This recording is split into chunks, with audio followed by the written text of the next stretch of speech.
ಸಾಂಪ್ರದಾಯಿಕ ಕಂಬಳಗಳನ್ನು ಹೊರತುಪಡಿಸಿ ಉಳಿದೆಲ್ಲ ಕಂಬಳಗಳಲ್ಲಿ ಬೆಳಗ್ಗೆ 9 ಗಂಟೆಗೆ ಕೋಣಗಳನ್ನು ಕೆರೆಗೆ ಇಳಿಸಿ 24 ಗಂಟೆಗಳೊಳಗಡೆ ಮುಗಿಸುವ ಸಂಪೂರ್ಣ ಜವಾಬ್ದಾರಿ ಮತ್ತು ಹೊಣೆಗಾರಿಕೆಯನ್ನು ಆಯಾಯ ಸ್ಥಳೀಯ ಕಂಬಳದ ವ್ಯವಸ್ಥಾಪಕರು ಶಿಸ್ತನ್ನು ಕೈಗೊಳ್ಳುವ ಬಗ್ಗೆ ಹಾಗೂ ಕಂಬಳದ ಪ್ರತಿ ಓಟಗಾರರು 3 ಜೊತೆ ಕೋಣಗಳನ್ನು ಮಾತ್ರ ಆಯಾಯ ಕಂಬಳಗಳಲ್ಲಿ ಓಡಿಸಬಹುದು ಎಂದು ಮೂಡಬಿದಿರೆಯ ಸಮಾಜ ಮಂದಿರದಲ್ಲಿ ನಡೆದ ಕಂಬಳ ಶಿಸ್ತು ಪಾಲನಾ ಸಮಿತಿಯಲ್ಲಿ ಚರ್ಚಿಸಿ ಅಭಿಪ್ರಾಯವನ್ನು ಸಂಗ್ರಹಿಸಲಾಯಿತು.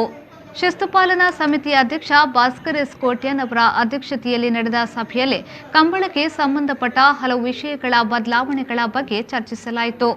ಗಂತಿನ ಮತ್ತು ಮಂಜುಟ್ಟಿಯ ತೀರ್ಪುಗಾರರ ಕೌಂಟರ್ಗಳಿಗೆ ತೀರ್ಪುಗಾರರು ಹೊರತುಪಡಿಸಿ ಇತರರಿಗೆ ಪ್ರವೇಶ ನಿಷೇಧ ಮತ್ತು ಈ ಬಗ್ಗೆ ಸಂಪೂರ್ಣ ಬಂದೋಬಸ್ತ್ ಮಾಡಲಾಗುವುದು. ಯಾವುದೇ ಕಂಬಳ ನಡೆಯುವ ಸಂದರ್ಭಗಳಲ್ಲಿ ಯಜಮಾನರಿಗೆ ಅಥವಾ ತೀರ್ಪುಗಾರರಿಗೆ ಸಮಸ್ಯೆಗಳು ಎದುರಾದಲ್ಲಿ ಕೂಡಲೇ ಆ ಸಮಸ್ಯೆಯನ್ನು ಜಿಲ್ಲಾ ಕಂಬಳ ಸಮಿತಿ ಮತ್ತು ಕಂಬಳ ಆಯೋಜಕ ಸಮಿತಿ ಇತ್ಯರ್ಥಗೊಳಿಸುವ ಬಗ್ಗೆ ಸಭೆಯಲ್ಲಿ ಚರ್ಚೆ ನಡೆಯಿತು.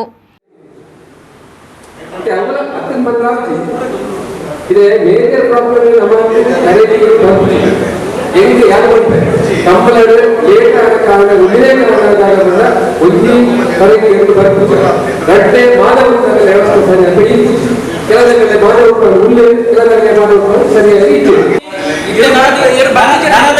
ನಮ್ಮ ಕಮಿಟಿ ಒಂದು ಕರೆಕ್ಟ್ ಇಂಜ ಕಟ್ಟಲೆ ಎಂಗ್ಲೆ ನಿಂಗ್ಲೆ ಮತ್ತೆ ಬಂದ ಲೆಕ್ಕರು ಸುಲಭ ಹಾಕೋದು ಆ ಒಂದು ಮಲ್ಕೊಡುವ ನೋಡೋಣ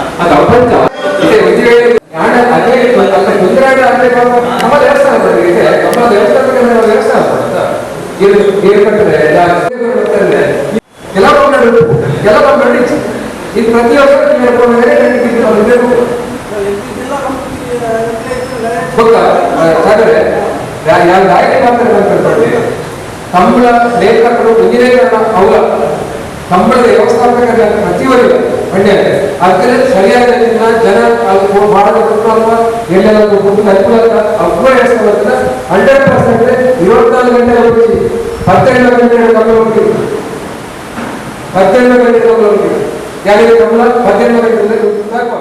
ಶಿಸ್ತು ಪಾಲನಾ ಸಮಿತಿಯ ಸದಸ್ಯರಾದ ಯರ್ಮಾಳ್ ರೋಹಿತ್ ಹೆಗ್ಡೆ, ಸುರೇಶ್ ಕೆ ಪೂಜಾರಿ, ರಾಜು ಶೆಟ್ಟಿ ಇರುವತ್ತೂರು, ಸಾಂಪ್ರದಾಯಿಕ ಕಂಬಳದ ಬೈಂದೂರು ವೆಂಕಟ್ ಪೂಜಾರಿ ಮೊದಲಾದವರು ಈ ಸಂದರ್ಭ ಹಾಜರಿದ್ದರು.